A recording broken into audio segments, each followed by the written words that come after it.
Dearest beloved divine friends, family, brothers and sisters, in the raw. RKS Guyana Free Media, and I'm still on the newspapers.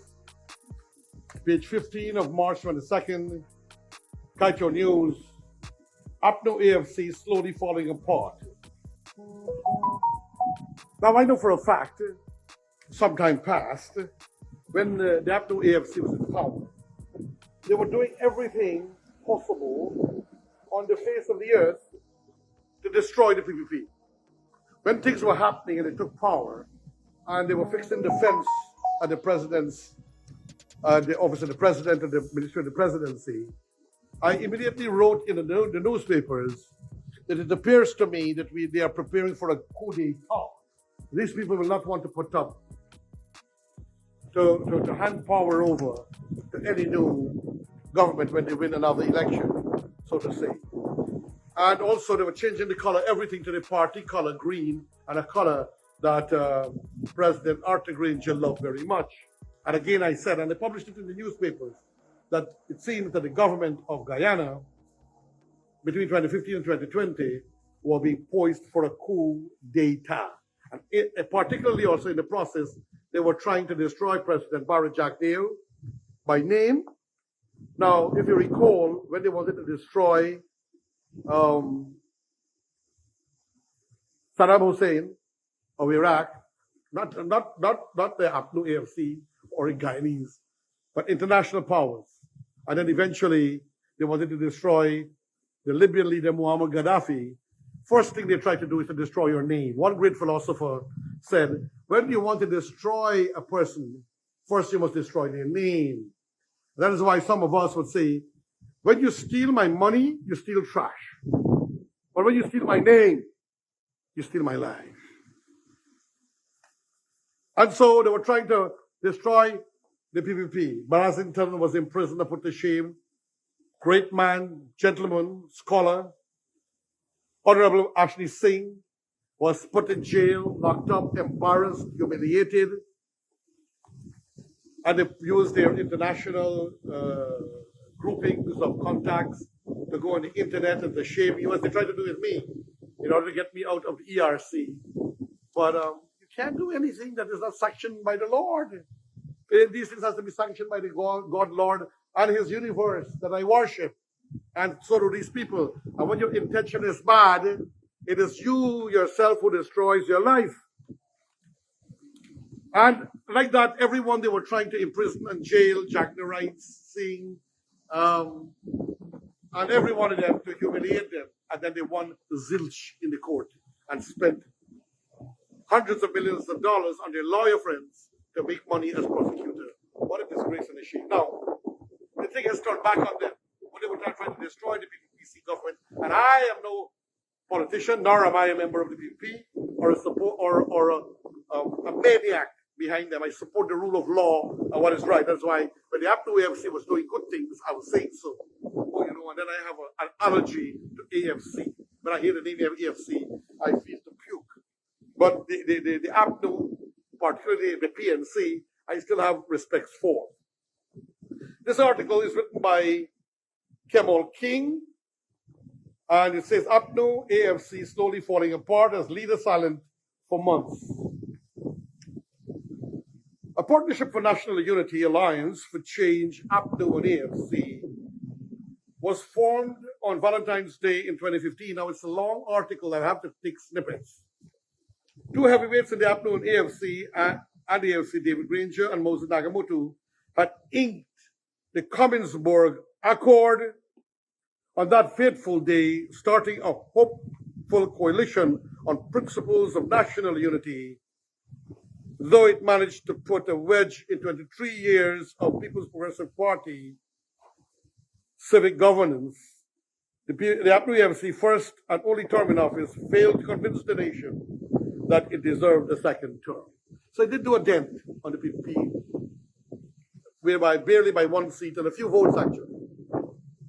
Not even a whole seat, a few votes. I think it was one vote in Region 8 that they were able to take power. When the people voted it out of office at the 2020 general and regional polls, the frantic coalition made several attempts to force a declaration based on fraudulent results, which, if successful, would have disregarded the will of the people and shattered Guyana's electoral democracy. Ladies and gentlemen, I was there. It is now history. You want to get a history of it all from me in words, reading, and discussions? Go to RK's Guyana Free Media on YouTube. Over 100 points and discussions, at least 80. RK's Guyana Free Media on YouTube by yours truly. Commentaries, readings, and discussions. It'll be good for students of political science and so on into the future, and lots of it from Freddie Kissoon that I read. When it realized results would show the PPPC to be victor, the Apnu Afc attempted to flip the board with flimsy claims against the integrity of the elections, which they themselves agreed to. I was also an observer of the elections. And a campaign of misinformation using the local and international to send their people into frenzy. But don't underestimate Guyanese people, ladies and gentlemen. Not only were the masses of Guyana incensed by the conduct of the Apnu Afc during the 2020 electoral saga, its members were so affected too. Since the inauguration, they have become so bothered with the Apnu Afc that the Apnu Afc faces an exodus of constituent parties and members. So because of what they did, their misbehavior, their own people came against them. The son-in-law, a man that I respect, a man of dignity, came out and critiqued President Granger and the Apnu Afc, of which he was an AFC member, and eventually resigned, gave up that party because they were causing destruction to Guyana internationally. And then now, many of their members are walking out and leaving the party, including parties. The lone coalition constituted party that it stood for, democracy, JFAP, the Justice for All party was the only constituent of the Apnu Afc coalition to admit that the PPPC had won the election. And that is where there leaves their legacy intact for posterity. They say, ladies and gentlemen, it did so even before Chairman of Guyana Elections Commission, retired Justice Gordon Singh, SC, made the final declaration in August 2020. It was in June last year, after the national recount came to a close, that JFAP leader Chandra Narayan Sharma said, "Enough is enough. I say it's time for Guyana to move on. I simply cannot remain silent on this any longer." So salutations to Servitude Sharma and her husband, Chandra Narayan Sharma. He had said it appears the central leadership of the coalition had hoped he would keep silent for longer. JFAP knew it would have gotten frozen out of the coalition for the stand it took. They know that they're going to get kicked out because they want people who you call mama gay. I think that's the right local word. They want those suckers, and even if they're wrong, you must rub their head and kiss it, even if it smells bad. JFAP knew that it would have gotten right. Okay, I've finished with that. After the elections results were declared and it was time for the opposition to take up seats in the National Assembly, JFAP complained that it was not consulted. General Secretary Servitude Sharma had told this newspaper in August last year that JFAP proposed its own representation on the coalition list, but that we were left out. She did not mix words, said that JFAP was left out because it spoke now against the obvious wrongdoings that were happening during the elections. Not fake parties, not cardboard parties, Granger had said, justifying his sidelining smaller parties. So Granger had said, he don't want no, I'm losing weight, getting thin, my pants are dropping, ladies and gentlemen. That's a good thing, right? And he didn't want no cardboard parties. And he wanted only big-time parties, so to say. No fake parties, not cardboard parties. In that very month, JFAP publicly stated that its membership in Apnu Afc was under review. By early September, the party announced that it would exit the coalition. So it quit. That was Sharma, who had assumed ministerial posts under the Granger government, by virtue of his membership in GFAP, made a decision to switch to the main constituent party of the coalition, People's National Congress, in January 2020. So he betrayed his father and mother, so to say, or stepmother, as the case may be. Look, that's not important, but he betrayed them and decided, because he was gluttonous and he liked the sweet of power, the honey or the sugar of power. Jaipal Sharma was so dedicated in his service that the party's leader, not only did he support it despite the transparent attempts at electoral fraud, he also compared Granger to the creator, and even said, I'm going to add this on, that he had a dream in which Granger, President Granger at that time, was truly his father, and not Transfederate Sharma. Anyhow. And then he's quoted, "For it is written that I shall serve His Excellency President David Granger, him only shall I serve." Jaipal Sharma had written in Facebook comment in June last year, this appears to have been Sharma's personal interpretation of the Holy Bible, Matthew chapter 4, verse 10. Jesus said to him, "Away from me, Satan, for it is written, worship the Lord your God and serve him only." Mere weeks after the coalition lost the 5-month fight, Jaipal Sharma backslid and jumped ship. He announced his retirement from politics, knowing that he was going to be kicked out in any case.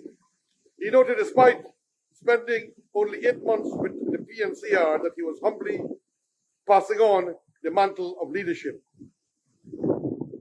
And so we go on, ladies and gentlemen.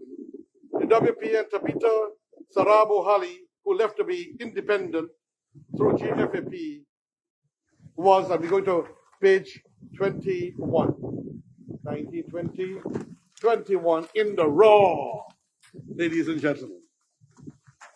That is a very large article, so I'll just read a few more snippets. First party to speak out against the coalition attempt at election rigging. It was not the first party to leave PNC and EFC. WPA had left about 2 weeks earlier. Much of its grievance with the central Apnu Afc leadership was over non-consultation. Well, they don't, this is what happened. This is what messed them up also with Peter Rigard one time in the early days of the 60s. We have had to live with PNC's decisions being imposed on the rest of the Apnu. Unfortunately, although the coalition is now out of power, nothing has changed for the better within the Apnu and AFC, the WPA said. And so I want to skip some lines. Region 5 Councillor Abel Sitaram, who we know was very active and dynamic PNC personality, left the party in October last year. His resignation to the party's leader, Cameron Stan, stated, "The AFC I joined since the formation is no more. The PNC swallows the AFC. The AFC cannot stand anymore to represent its members, nevertheless, the public. It is my firm belief that the AFC has lost its footage and strength to continue in the political arena, and the leadership seems to be sucking up to everything that the PNC wants."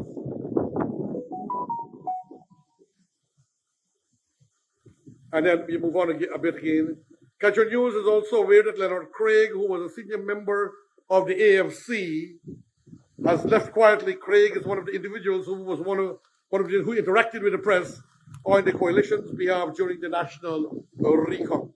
He had attempted to play a role in dispersing the coalition attempts to discredit the election process, including doubling down on claims that migrant voters, even after the claims, were exposed to be false.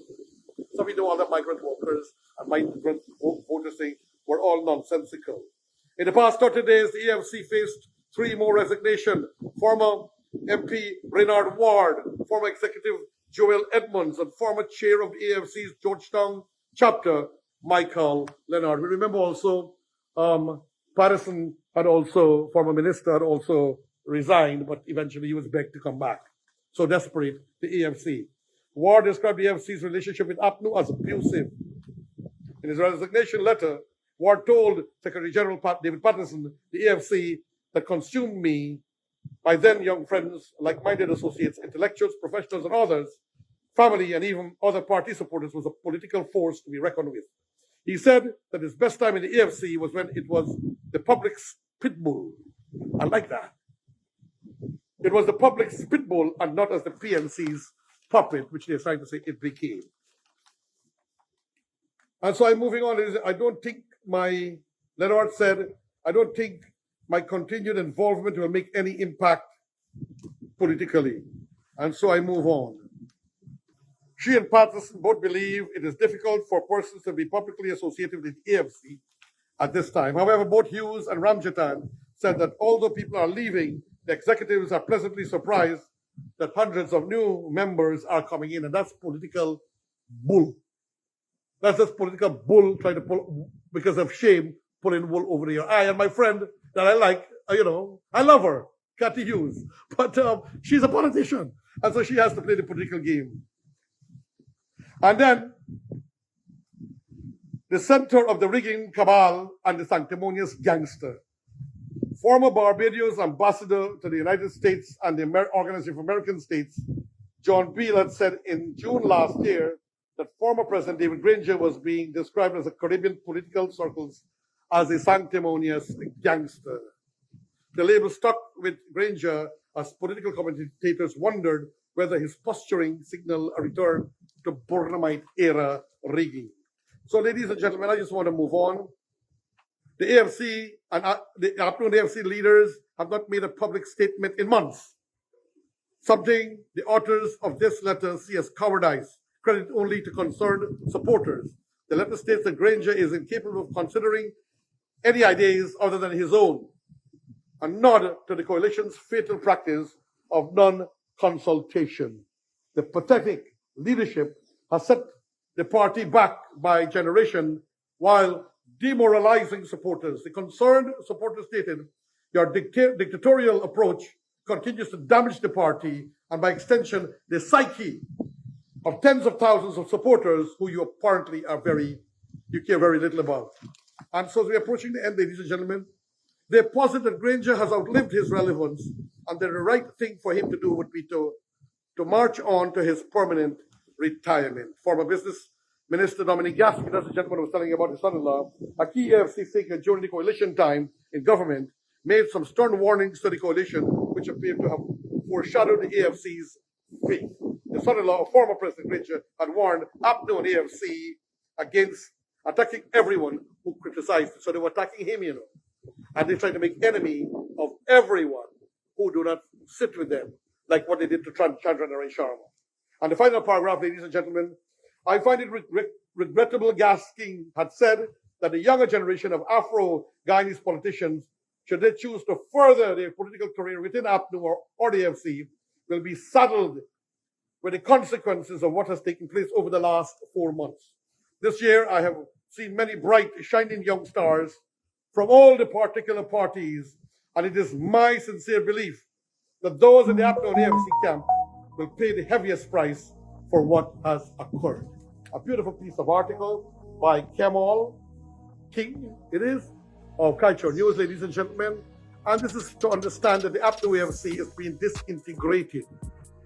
They're still trying to use their power to destroy certain people when they have a certain control of certain people still in government places. And they're doing it to me till today, trying to destroy me, my beloved divine friends, family, brothers and sisters. But let them try.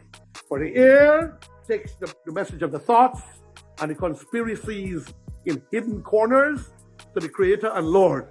And through the atmosphere with the radiation and electricity, the Lord knows what you're doing, and He will come and He will snap you. Your friend, your brother, me, Hajji, Dr. Roshan, in the wrong. Say thank you for tuning in and farewell.